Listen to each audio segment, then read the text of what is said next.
नमस्ते दोस्तों। तो कैसे हैं आप सभी। तो मैं उम्मीद करती हूँ कि आप सब बहुत अच्छे होंगे। आज हम आपको इस वीडियो में बताएंगे वाल्मीकि रामायण के 40 अनसुने रहस्य के बारे में। तो आइए हम शुरू करते हैं। राम और उनके भाइयों के जन्म से पहले राजा दशरथ और उनकी पहली पत्नी कौशल्या की शांता नाम की एक बेटी थी। कौशल्या की बड़ी बहन वैशरणी और उनके पति राजा रोमपाल ने शांता को गोद लिया था, जिनका बाद में ऋषि श्रृंग से विवाह हुआ था।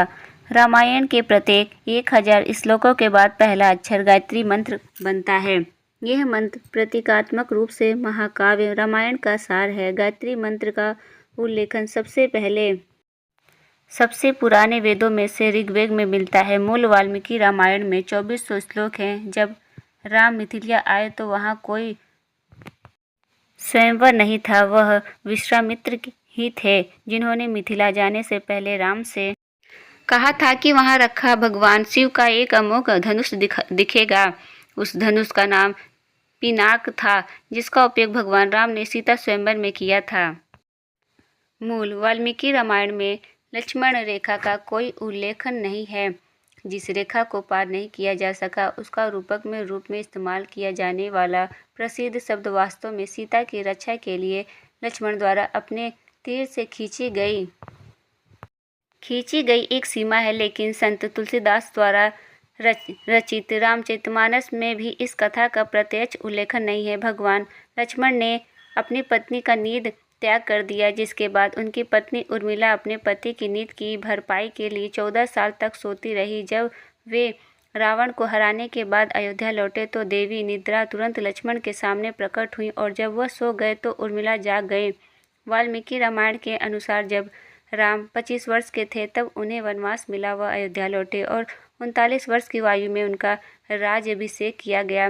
राज्याभिषेक के बाद 30 वर्ष और 6 महीने तक शासन करने के बाद जब वह भगवान 70 वर्ष के थे तब राम ने राज्य छोड़ दिया।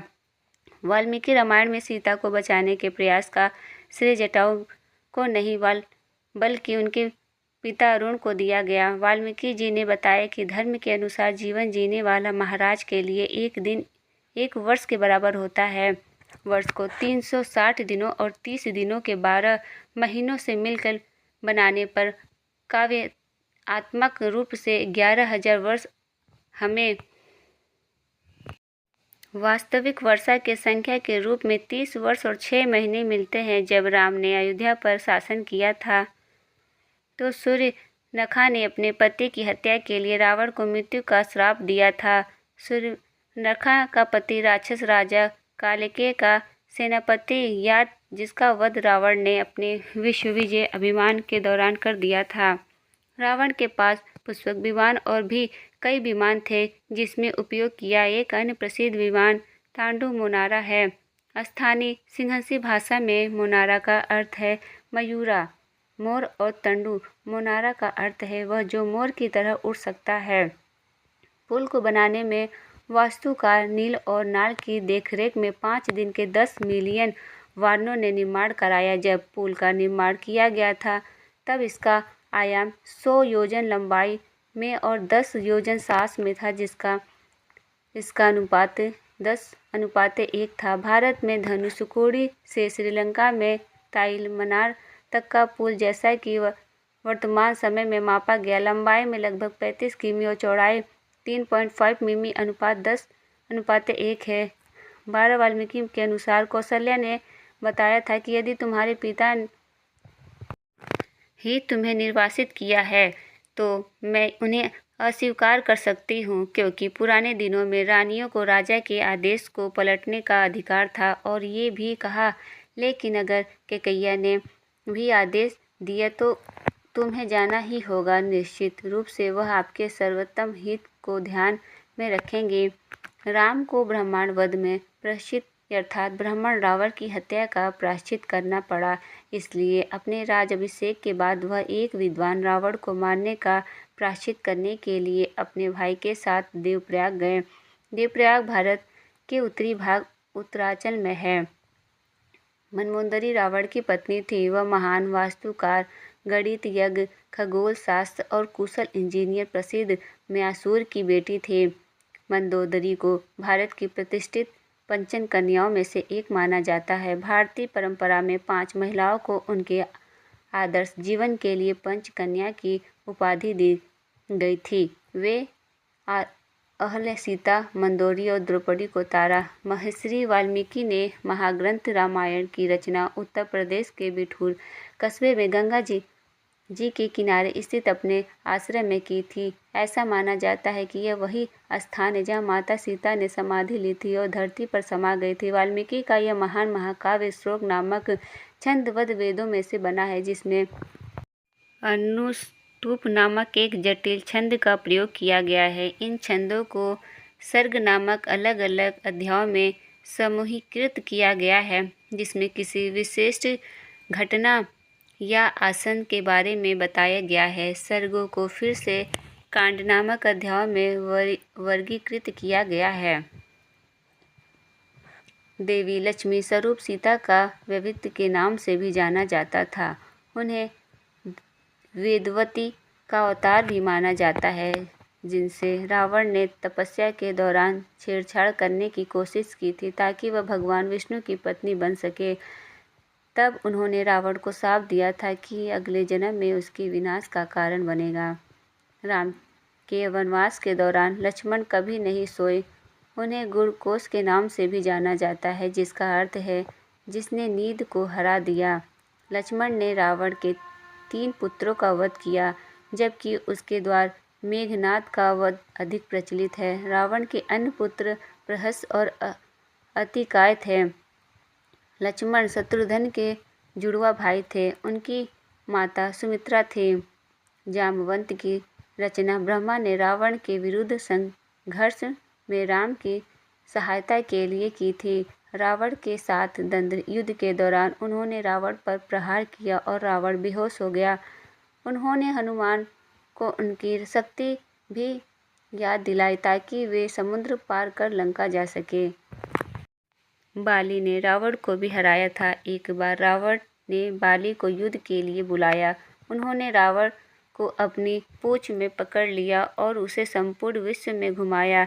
विनम्र होकर रावण में युद्ध विराम का आह्वान किया। शत्रुघ्न को विष्णु का शंख का अवतार माना जाता है। शत्रुघ्न का विवाह राजा कुशध्वज की पुत्री तुर्कीति से हुआ था। तुर्कीति राजा जनक की पुत्री सीता की चचेरी बहन थी। शत्रुघ्न ने लवणासुर नामक राक्षस का वध किया, जो मधु का पुत्र था। ऐसा माना जाता है कि मधु वही स्थान है जहां आज मथुरा स्थित है। भरत का जन्म विष्णु के पंचायुधों में सबसे प्रसिद्ध सुदर्शन का चक्र से हुआ माना जाता है। भरत राजा जनक के भाई कुशध्वज की बेटी मांडली के पति थे और इस प्रकार सीता के चचेरे भाई थे, जो राम की पत्नी थी। उनके 2 पुत्र थे, तक्ष और पुष्प। इस प्रकार रामायण में सभी भाइयों की पत्नियां आपस में जुड़ी हुई थी। रावण के दादा पुलस्त्य थे, जो 7 महर्षियों का सप्तर्षि में से एक था। उनके पिता स्वयं एक महान ऋषि विश्रवा के थे। रावण के ध्वज के चिन्ह पर वीणा का चित्र बना हुआ था। रावण ने एक बार शिव की स्तुति के गीत गाने के लिए एक संगीत वाद्ययंत्र बनाने के लिए अपनी हाथ तोड़ दिया था। इसे रावण हत्या कहा जाता है। उनकी माता दैत्यों की राजकुमारी थी। उसका नाम कैकसी था। कैकसी के पिता सुमाली थे। रावण आधा ब्राह्मण और आधा असुर था।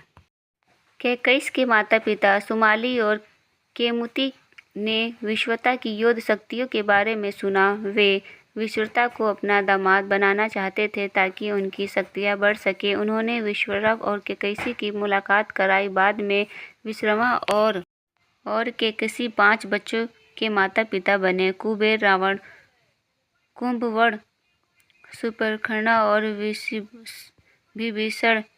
कुंभकर्ण को धर्मात्मक, बुद्धिमान और बहादुर माना जाता था, जिसमें इंद्र उससे ईर्ष्या करते थे। अपने भाइयों रावण और विभीषण के साथ उन्होंने भगवान ब्रह्मा के लिए एक प्रमुख यज्ञ और तपस्या की।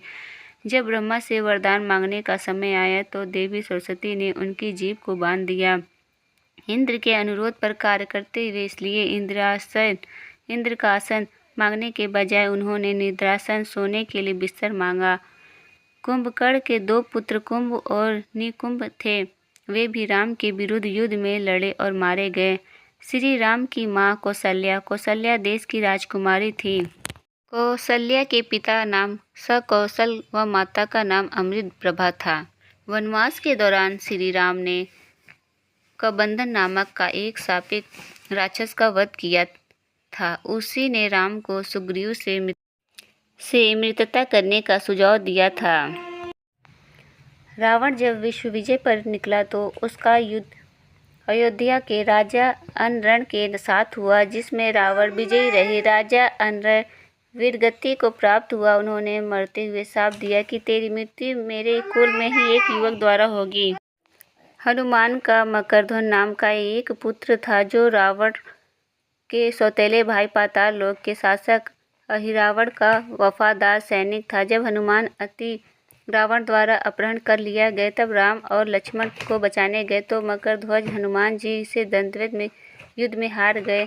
अहिरावण का वध हनुमान जी ने किया था। फिर उन्होंने अपने पुत्र मकरध्वज को राजा बनाया और राम और लक्ष्मण के साथ चले गए।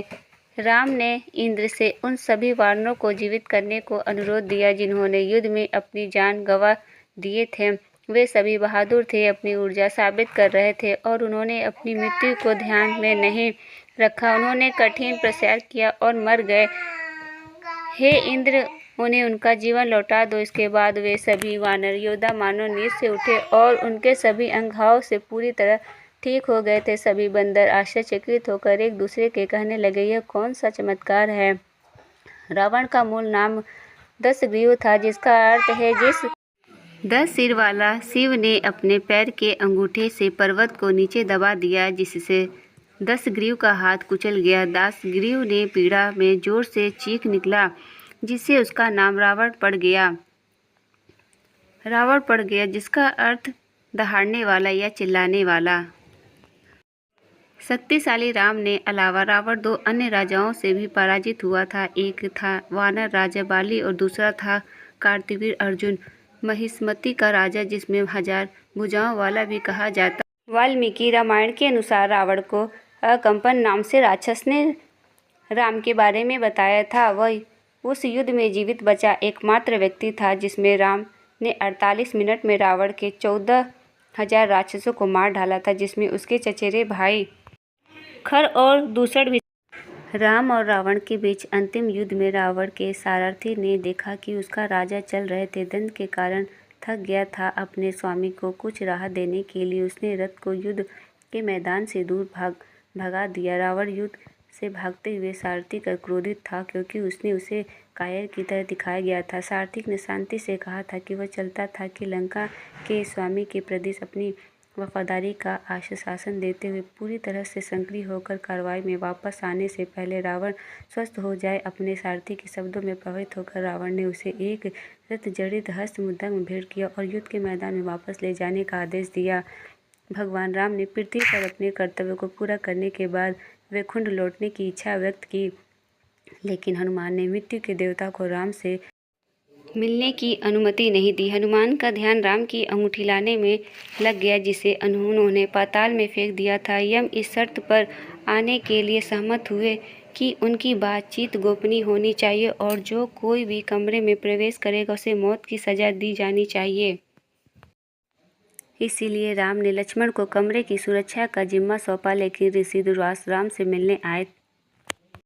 प्रारंभ में लक्ष्मण ने विनम्रतापूर्वक मना कर दिया, लेकिन अयोध्या को शाप देने की धमकी मिलने के बाद लक्ष्मण ने बैठक को बाधित करने का फैसला किया। राम के वचन को पूरा करने के लिए लक्ष्मण ने सरयू नदी के तट पर अपने प्राण त्याग दिए। राम की मृत्यु से पहले लक्ष्मण की मृत्यु हो गई, क्योंकि वह शेषनाग के अवतार थे। उन्हें विष्णु से पहले वैकुंठ लौटना पड़ा। तो अगर फ्रेंड आपको हमारी ये जानकारी पसंद आई होगी तो प्लीज़ वीडियो को लाइक करिएगा, चैनल को सब्सक्राइब करिएगा, हो सके तो ज़्यादा से ज़्यादा इसे शेयर करना ना भूलिएगा। फिर मिलते हैं हम नेक्स्ट वीडियो के साथ, तब तक के लिए धन्यवाद।